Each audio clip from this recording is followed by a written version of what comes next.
Artist की पूरी life एक प्रिपरेशन होती है, एक कॉलिंग होती है। किस चीज के लिए होती है? एक मास्टरपीस क्रिएट करने के लिए। जब तक वो उस मास्टरपीस को क्रिएट नहीं कर लेता, उसके अंदर एक अजीब सी बेचैनी रहती है। Hi guys, very warm welcome to all of you. आज की जो कहानी है उसका नाम है द लास्ट लीफ और इसके राइटर हैं ओ हेनरी। ठीक है, तो जो कहानी की सेटिंग है वो अमेरिका में एक जगह है, ग्रीनविच विलेज, इसके अराउंड है। अब कहानी में ऐसा दिखाया गया है कि ठंड बहुत ज़्यादा है, हर तरफ बर्फ़ पड़ रही है, हल्की हल्की बारिश भी हो रही है और जो हवा है बहुत ठंडी है। ठीक है, तो मतलब पूरा चारों तरफ बर्फ़ ही बर्फ़ है और ठंड इतनी ज़्यादा है कि मतलब पूरी आदमी की हड्डियाँ कांप जाए, बहुत ज़्यादा ठंड थी।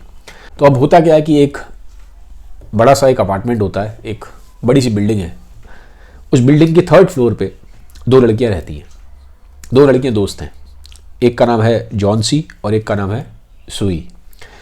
जॉन सी और सुई, और ये दोनों ही फ्रेंड्स जो होती हैं ये आर्टिस्ट होती हैं। ठीक है, इनका पेंटिंग में काफ़ी इंटरेस्ट होता है। अब होता क्या है कि जॉन सी हो जाती है बीमार, ठंड की वजह से उसको निमोनिया हो जाता है। तो उसकी तबीयत काफ़ी ख़राब होती है, वो अपने बेड पे है, लेटी हुई है, उसको फीवर काफ़ी है। ठीक है, शरीर में ताकत नहीं है, बड़ी वीकनेस महसूस हो रही है। तो जो उसकी फ्रेंड होती है सुई, वो डॉक्टर को बुला के लाती है। तो फिर जैसा डॉक्टर को बुलाया जाता है, डॉक्टर आते हैं, डॉक्टर देखते हैं जॉन सी को। तो जब डॉक्टर देखते हैं जॉन सी को तो वो पूछते हैं कि भाई कैसा आप महसूस कर रही हैं, कैसी आपको लग रहा है, आपको कैसी तबीयत है आपकी। तो जॉन सी कहती है मैं बचूंगी नहीं। कहीं ना कहीं वो कहती है कि अब मेरे अंदर उम्मीद नहीं है, मैंने खूब छोड़ दी है जीने की, मुझे लगता नहीं है मैं बचूंगी। तो वो इस तरह की नेगेटिव बातें करती है। तो डॉक्टर होते हैं, डॉक्टर देखते हैं, दवाई दे देते हैं और उस रूम से बाहर आ जाते हैं। तो जब रूम से बाहर आते हैं तो उनके पीछे पीछे जो दूसरी फ्रेंड होती है सुई, वो आ जाती है। सुई पूछती है कि डॉक्टर साहब मतलब क्या स्टेटस है, क्या हो सकता है। तो डॉक्टर कहते हैं कि अगर मैं फिजिकल सिम्टम्स की बात करूं, अगर मैं फिजिकली बात करूं तो ये बिल्कुल ठीक हो सकती है, कोई दिक्कत नहीं है। लेकिन वो कहते हैं कि मुझे जो टेंशन हो रही है आपकी फ्रेंड को लेकर, वो ये हो रही है कि जो उसने होप छोड़ दी है। वो कहते हैं बॉडी में इतनी प्रॉब्लम नहीं है, लेकिन ये जो साइकोलॉजिकल इन्होंने बना लिया है कि मैं बच नहीं पाऊंगी, मुझे उम्मीद नहीं लग रही है, मेरी होप खत्म हो गई है। तो कहते हैं ये बहुत बड़ी प्रॉब्लम है। तो कहते हैं मेरी दवाई भी तभी काम करेगी जब ये अपने आप को साइकोलॉजिकली स्ट्रांग बनाएंगी और अपने अंदर एक पॉजिटिव अप्रोच रखेंगी, एक उम्मीद रखेंगी कि हाँ मैं ठीक हो सकती हूँ। तो कहते हैं बिल्कुल ठीक हो जाएंगी, लेकिन आपको उम्मीद इनके अंदर लेके आनी पड़ेगी। तो ये कह के डॉक्टर आ जाते हैं। सुई होती है, वो समझाती हैं जॉन सी को कि ये तुम क्या बेकार की बातें कर रही हो, डॉक्टर साहब ने ही बोला तुम ठीक हो जाओगी, कोई दिक्कत नहीं है, दवाई खाओ ठीक हो जाओगी यार, हो जाता है आदमी बीमार। ठीक है, तो इतना आपको डिसहार्टन होने की जरूरत नहीं है, you will be all fine. John सी मानती नहीं है, कंटिन्यूसली उसके दिमाग में चलता रहता है कि मैं नहीं बच पाऊंगी, मैं नहीं बच पाऊंगी। ठीक है, अब होता क्या है कि क्योंकि मैंने बोला ये दोनों आर्टिस्ट थी, तो जो सुई होती है वो बगल में अपना कैनवस लेके पेंटिंग करना स्टार्ट कर देती है। ठीक है, जब वो पेंटिंग कर रही होती है तो वो देखती है कि जॉन सी ना कुछ बोल रही है, धीरे धीरे कुछ बोल रही थी। तो पास जाके सुनने की कोशिश करती है तो वो देखती है कि जॉन सी ना काउंट कर रही थी, 11, 10, 9, 8। तो कहती है क्या है, ये काउंटिंग किस चीज़ की कर रही है। तो वो पूछती है तुम क्या काउंटिंग कर रही हो। तो जॉन सी ना ऐसे करती है, बाहर की तरफ उसको इशारा करती है। वो बाहर क्या था, खिड़की के बाहर की तरफ इशारा कर रही थी। उनके रूम की खिड़की के बाहर ना एक पेड़ लगा था और ये जो मौसम था ये थोड़ा ना पतझड़ का मौसम था, ऑटम सीजन था, तो उस पर पत्ते गिरते हैं। तो पत्ते गिर रहे थे, तो गिरते हुए पत्तों को काउंट कर रही थी, 11, 10, 9, 8, 7। तो बोलती है जॉन सी उसको, सुई को, कि 2 दिन पहले मैंने गिने थे तब 100 थे, अब सिर्फ 7 रह गए। वो कहती है कि जैसे जैसे गिरते जाएंगे, तो कहती है जब आखिरी पत्ता भी गिर जाएगा इसके साथ साथ मैं भी खत्म हो जाऊंगी। तो जब वो ये बात सुनती है सुई, तो वो कहती है क्या तुम पागल हो जॉन सी, इस तरह की बातें कर रहे हो। ऐसा कोई होता है कि सामने पेड़ के पत्ते गिर रहे हैं और उसके हिसाब से तुम्हारी तबीयत खराब हो जाएगी और तुम नहीं बचोगी, क्या बेवकूफ़ वाली बातें कर रही हो, पागल हो गई हो क्या। वो इस तरह कह के उसको डांटती है, पर वो मानती नहीं है जॉन सी, वो काउंटिंग करती रहती है। अब 6 बचे हैं, 5, 4, इस तरह से काउंटिंग करती है। तो ये थोड़ा डर जाती है सुई कि यार ये क्या हो गया मेरी फ्रेंड को। ठीक है, कहीं इसकी दिमागी हालत तो नहीं बिगड़ रही है। तो अब क्या होता है, वो वापस पेंटिंग करना शुरू कर देती है। तो उससे कहती है जॉन सी से तो 2 मिनट रुको, मैं ज़रा नीचे होके आती हूँ, क्योंकि 3rd फ्लोर पर रहती है। कहते नीचे होके आती हूँ। तो नीचे वाले फ्लोर पर ना एक व्यक्ति रहते हैं जिनका नाम है बेहरमैन। ठीक है, अब जो बेहरमैन है वो 60+ के इंसान है। तो वो जाके बेहरमैन से बात करती है, और बेहरमैन भी एक आर्टिस्ट है, बहुत अच्छी पेंटिंग करने वाले व्यक्ति थे। तो बेहरमैन के पास पहुंचती है और बेहरमैन को पूरी ये बात बताती है, अपनी फ्रेंड की पूरी कंडीशन बताती है। तो बेहरमैन कहते हैं यार ऐसा कैसे हो सकता है, क्या तुम्हारी ये जो फ्रेंड है क्या बेवकूफ़ है, पागलों वाली बातें कर रही है, ऐसा कभी होता है कि क्या, मतलब पत्तों के हिसाब से गिरने से आदमी की कंडीशन खराब हो जाएगी। और वो कहता है बिल्कुल नॉनसेंस बात है। अब एक चीज़ बता दूं आपको कि ये जो बेहरमैन है इनकी एज 60+ है, और ये जो लड़कियां हैं ये बहुत यंग हैं, 20s में, अर्ली 20s में। तो जब ये बात सुनते हैं इनको बड़ा ख़राब लगता है कि ये इतनी यंग बच्ची है जॉन सी, और ये अभी से होप खो रही है। तो इस चीज़ को लेकर इनको बहुत ख़राब लगता है। ठीक है, अब वहाँ पे सुई होती है। सुई कहती है कि आप मेरे साथ एक बार रूम में आ जाओ, क्योंकि वो कहती है कि मैं पेंटिंग बना रही हूँ, वहाँ पे मुझे 60+ के आदमी की एक पेंटिंग बनानी है, तो आप वहाँ पे आ जाइए, मैं आपको देख के आपकी पेंटिंग बनाऊंगी। तो कहते हैं ठीक है चलो। जब वो रूम में आते हैं वो देखते हैं जॉन को। जॉन की अभी भी तबीयत ख़राब है, जॉन सी लेकिन सो रही थी उस टाइम पे। तो अब जब पेंटिंग बन जाती है उसके बाद ना जो बेहरमैन होते हैं और जो सुई होती है वो दोनों खिड़की के पास खड़े हो जाते हैं, और खिड़की के पास से वो बाहर देखते हैं उस पेड़ की तरफ। उस पेड़ में एक पत्ता बचा था, खाली एक पत्ता। तो काफ़ी देर तक उस पत्ते को देखते रहते हैं। कुछ देर बाद उस जो खिड़की पे खड़े थे उसका पर्दा लगाते हैं और वापस रूम से बाहर चले जाते हैं। अब थोड़ी देर बाद जो जॉन सी थी जो सो रही थी वो वापस जाग जाती है। जागती है तो बोलती है उसको, अपनी फ्रेंड को, सुई को, कि अब खाली एक पत्ता बचा है, खाली एक पत्ता बचा है, वो एक पत्ता भी गिर जाएगा और उसके बाद मैं नहीं बचूंगी। तो उसको, सुई को दोबारा गुस्सा आता है, तुम कैसी बातें कर रही हो, तुम बेवकूफ़ हो गई हो, तुम पागल हो गई हो, इस तरह की बातें कर रही हो, उम्मीद रखो, होप रखो, तुम ठीक हो जाओगी, कुछ नहीं होगा, डॉक्टर ने भी कहा तुम ठीक हो जाओगी, दवाई खाते रहो, कुछ नहीं होगा, बिल्कुल ठीक हो जाओगी। वो कहती है मैं तुम्हारे लिए सूप बना के लाती हूँ, खाना बना के लाती हूँ, खाना खाओ, बिल्कुल ठीक हो जाओगी यार।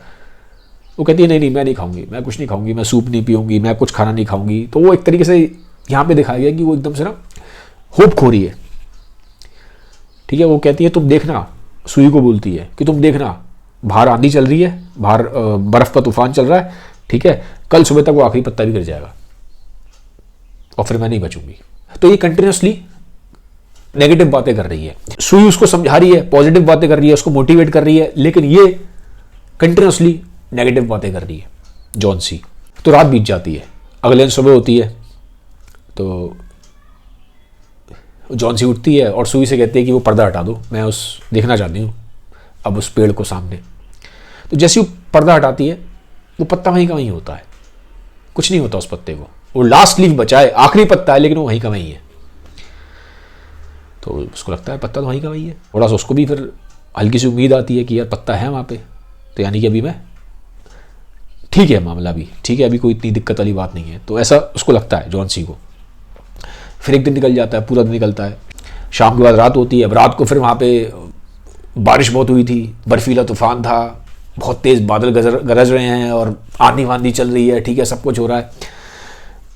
तो उसको लगता है कि भाई आज तो ये पत्ता गिरेगा ही गिरेगा, अब नहीं बच पाएगा पत्ता। इतनी तेज़ हवा चल रही है भाई, बर्फ़ की हवा चल रही है और बारिश भी हो रही है, बादल कड़क गरज रहे हैं। तो वो इस डिटर्मिनेशन का सोचती है कि भाई ये पत्ता बचेगा नहीं, अगले दिन तक तो ये पत्ता गिरेगा ही गिरेगा। अगले दिन सुबह उठती है, सुई को बोलती है कि वो पर्दा हटाओ। सुई पर्दा हटाती है और देखती है कि वो देखती है पत्ता तो यार वहीं, अभी भी वहीं का वहीं है, पत्ता गिरा नहीं। तो अब जॉन सी को ना उम्मीद आना शुरू हो जाती है, अब वो खुश होती है।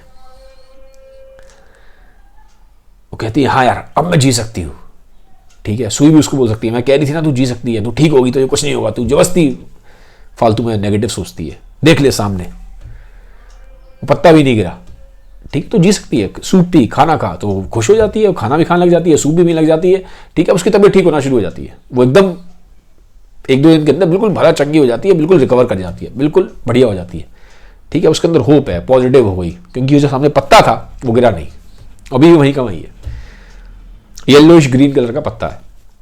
अब एक दिन क्या होता है, जो सुई है, सुई के पास फोन आता है, सुई की फोन पे बात होती है, दूसरी साइड पे डॉक्टर होते हैं, डॉक्टर में कुछ बातें बताते हैं फ़ोन पे, ठीक है। काफ़ी लंबी देर बात चलती है।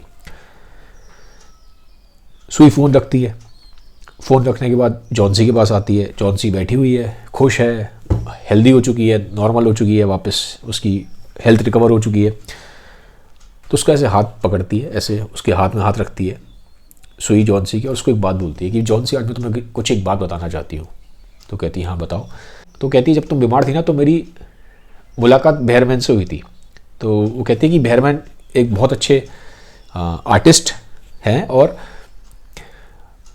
जब मेरी बात हुई थी उनसे तो वो बार बार एक चीज़ का जिक्र करते थे कि मुझे कुछ मास्टरपीस क्रिएट करना है, मुझे कुछ मास्टरपीस बनाना है। वो बताती है कि कैसे उन्होंने अपनी लाइफ में बहुत सारी पेंटिंग्स बनाई पर उनको एक चीज़ खलती रहती है अंदर ही अंदर कि वो मास्टरपीस क्रिएट नहीं कर पाए, उन्हें अपनी आर्ट में एक मास्टरपीस बनाना था। तो वो बताती है उसको जॉन-सी को। तो जॉन-सी सुनती है तो फिर वो पूछती है सुई से कि आज एकदम से तुमने बेहरमैन का कैसे डिस्कशन किया। तो कहती है जॉन-सी बेहरमैन की ना डेथ हो गई। तो जॉन-सी भी शॉक हो जाती है कि अभी तो बता रही थी सुई के बारे में इतना कुछ और एकदम से बता रही है कि डेथ हो गई। तो कहती है कैसे हुई। वो बताती है फिर कि 2-3 दिन पहले उनके रूम में जो उनका असिस्टेंट गया था, जब उसने जाके देखा तो उसने देखा कि जो बेहरमैन है वो अपने रूम में गिरे पड़े थे और गिरे हुए थे। उनके पूरा जो कपड़े थे, शरीर उनका भीगा हुआ था, गीला था पूरा शरीर, ठीक है। ठंड उनको बहुत ज़्यादा लग गई थी, निमोनिया उनको हो गया था। उस निमोनिया की वजह से उनकी डेथ हो गई थी और उनके हाथ में पेंटिंग के ब्रश होते हैं और साइड में उनके कुछ कलर्स पड़े होते हैं, येलो ग्रीन इस टाइप के कलर्स पड़े होते हैं। तो सुई जब उनकी डेथ के बारे में बताती है तो उदास हो जाती है, जॉन-सी है वो भी उदास होती है। 2 मिनट के लिए सब शांत हो जाता है। फिर कुछ मोमेंट्स के साइलेंस के बाद सुई बोलती है जॉन-सी को कि जॉन-सी वो जो बाहर लास्ट लीफ है ना, वो लास्ट लीफ ही बेहरमैन का मास्टरपीस है। बेहरमैन ने रात के टाइम पे, जहाँ मैंने बोला आपको पूरा स्नो कवर्ड है और बिजली कड़क रही थी, बारिश हो रही थी, उस मौसम में, और देखिए वो एज उनकी 60+ है, ठीक है, उस मौसम में जाके बेहरमैन ने वो लास्ट लीफ बनाया था। और क्यों बनाया था? ताकि जॉन-सी के अंदर जीने की उम्मीद बनी रहे। देखिए स्टोरी जो है ये बहुत पावरफुल है, जैसे कि मैंने स्टार्टिंग में बोला, और ये स्टोरी ने मुझे बहुत इम्पैक्ट किया है। और 2 इसमें जो है मैसेज बहुत क्लियर कट हैं। बाकी तो हर आदमी अपने हिसाब से इंटरप्रिटेशन निकाल सकता है, स्टोरी का मैसेज निकाल सकता है, बट मेरे को 2 सबसे बड़े मैसेज मिले। पहला मैसेज कि लाइफ में फ्रेंडशिप की बहुत ज़रूरत होती है। कैसे बार बार आप देखेंगे जॉन-सी गिव अप कर रही है लाइफ की तरफ, लेकिन जो सुई है उसको कंटिन्यूसली मोटिवेट कर रही है कि नहीं तुम्हें जीना है, तुम ठीक हो सकती हो, कंटिन्यूसली एक मोटिवेशन मिल रहा है। तो फ्रेंडशिप का बहुत बड़ा रोल है। पहला थीम यहाँ पे ये है स्टोरी में। सेकंड ये है यहाँ पे लर्निंग की किस तरह से जो होप है वो हमें ड्राइव करती है, आगे पुश करती है लाइफ में। तो होप कितनी ज़्यादा इंपॉर्टेंट हो सकती है, ठीक है, ये स्टोरी का मैसेज है।